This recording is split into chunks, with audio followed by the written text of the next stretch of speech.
नमस्कार, आप देख रहे हैं आज की समाचार सिर्फ और सिर्फ के टीवी भारत में। मैं वर्षा वेणुगोपाल लेकर आई हूं देश और दुनिया की बड़ी खबरें। अमेरिकन राष्ट्रपति डोनाल्ड ट्रंप के गाजा पीस बोर्ड को लेकर विवाद गहराता जा रहा है। यूनाइटेड नेशंस महासचिव एंटोनियो ने साफ कहा कि शांति और सुरक्षा से जुड़े फैसले लेने का अधिकार सिर्फ यूएन सिक्योरिटी काउंसिल को है। महाराष्ट्र से बेहद दुखद खबर, उप मुख्यमंत्री अजित पवार की 28 जनवरी को एक विमान हादसे में मौत हो गई। बारामती में लैंडिंग के दौरान चार्टर्ड प्लेन क्रैश हो गया। हादसे में कोई भी जीवित नहीं बचा। आर्थिक मोर्चे पर राहत, दिसंबर में भारत की आईआईपी ग्रोथ बढ़कर 7.8% पहुंच गई है, जो 26 महीनों का उच्च स्तर है। अब दक्षिण की खबरें। कर्नाटका हाई कोर्ट ने भाषा के आधार पर प्रिवेंटिव डिटेंशन को रद्द करते हुए आरोपी की रिहाई का आदेश दिया है। विधानसभा से जुड़ा एक वीडियो वायरल है, जहां मंत्रियों की गैर मौजूदगी पर विपक्ष ने सरकार को इल्ला गाला सरकार बताया। केरला में विधायक राहुल मांकुटतिल को तीसरे बलात्कार मामले में जमानत मिल गई है। और बॉलीवुड से बड़ी खबर, सिंगर अरिजीत सिंह ने प्लेबैक सिंगिंग से रिटायरमेंट का ऐलान किया है। हालांकि उन्होंने साफ किया है कि म्यूजिक से नहीं, सिर्फ प्लेबैक से विराम लिया है। समाचार और गहराई से जानने से पहले आज की सुर्खियां जान लेते हैं। बदलती अर्थव्यवस्था के साथ बदलते डेटा, भारत जीडीपी और आर्थिक आंकड़ों की बड़ी प्रणाली में कर रहा है सुधार। अंतर्राष्ट्रीय कानून की शांति की नींव, यूनाइटेड नेशन में कतर ने सामूहिक प्रतिबद्धता पर दिया जोर। मुंबई मेट्रो कोई फिल्म सेट नहीं, ग्रैब हैंडल से लटकने पर वरुण धवन को मेट्रो प्रशासन की चेतावनी।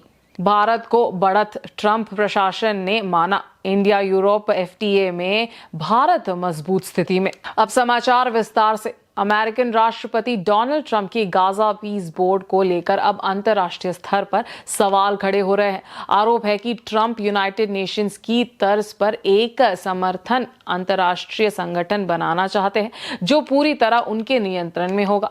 बताया जा रहा है कि इस बोर्ड की अध्यक्षता खुद ट्रंप होंगे और राष्ट्रपति पद छोड़ने के बाद भी वही इसकी कामना संभालेंगे। इसी मुद्दे पर यूनाइटेड नेशन महासचिव एंटोनियो ने कड़ी प्रतिक्रिया दी है। बिना ट्रंप का नाम लिए उन्होंने कहा कि शांति और सुरक्षा से जुड़े फैसले लेने का अधिकार सिर्फ यूनाइटेड नेशन सिक्योरिटी काउंसिल को है। कोई भी दूसरा संगठन देशों पर ऐसे फैसले मनाने के लिए मजबूर नहीं कर सकता। दरअसल फ्रांस समेत कई यूरोपियन देशों ने गाजा पीस बोर्ड में शामिल होने से इनकार कर दिया था, जिसके बाद ट्रंप ने उन पर भारी टैरिफ लगाने की धमकी दी। वहीं गाजा में युद्ध विराम को लेकर भी सवाल है।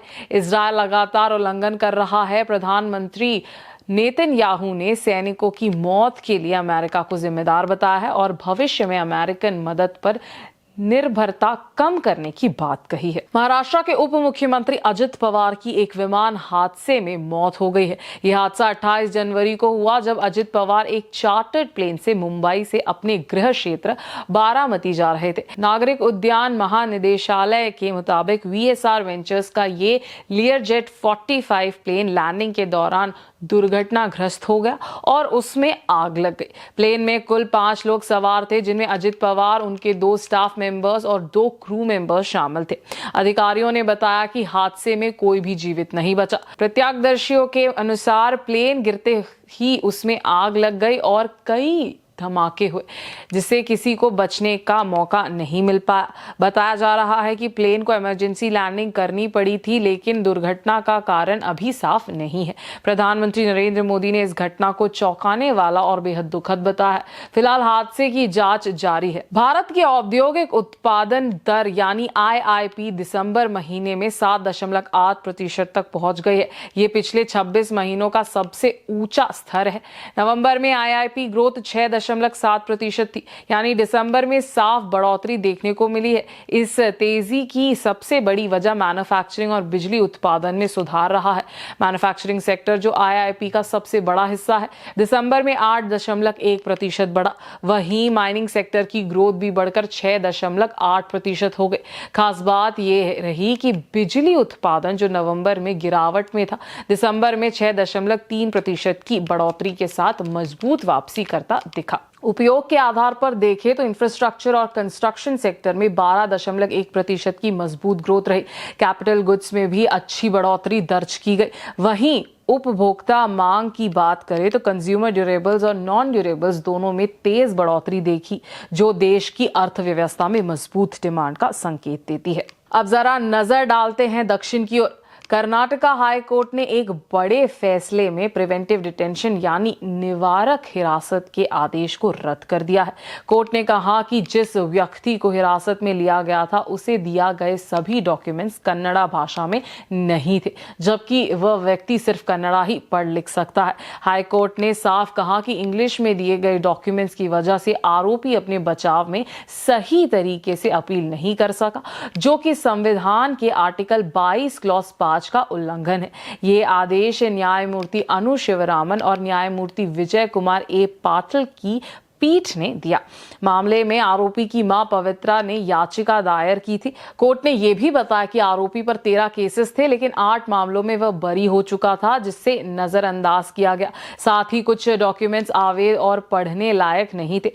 कोर्ट ने इसे आर्टिकल 21 के तहत मूल अधिकार का उल्लंघन मानते हुए आरोपी को तुरंत रिहा करने का आदेश दिया। कर्नाटका विधानसभा से जुड़ा एक वीडियो इन दिनों सोशल मीडिया पर तेज गति से वायरल हो रहा है। इस वीडियो में विधानसभा अध्यक्ष यूटी खादर सदन में मंत्रियों के नाम पुकारते नजर आ रहे हैं, लेकिन ज्यादातर नामों पर जवाब मिलता है इल्ला यानी मंत्री मौजूद नहीं है। दरअसल मंगलवार को प्रश्नकाल काल के दौरान मुख्यमंत्री सिद्धरामैया, उप मुख्यमंत्री डीके शिवकुमार समेत लगभग 10 मंत्री सदन में मौजूद नहीं थे। ये सभी कांग्रेस द्वारा आयोजित एक विरोध प्रदर्शन में शामिल थे, जो वीबीजी रामजी एक्ट के खिलाफ किया जा रहा था।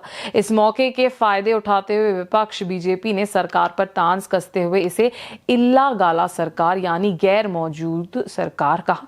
बीजेपी नेता आर अशोका ने स्पीकर को याद कि मंत्रियों की मौजूदगी अनिवार्य है। स्पीकर यूटी खादर ने कहा कि अगर मंत्री समय पर सदन में आए तो विधायक भी समय पर आएंगे।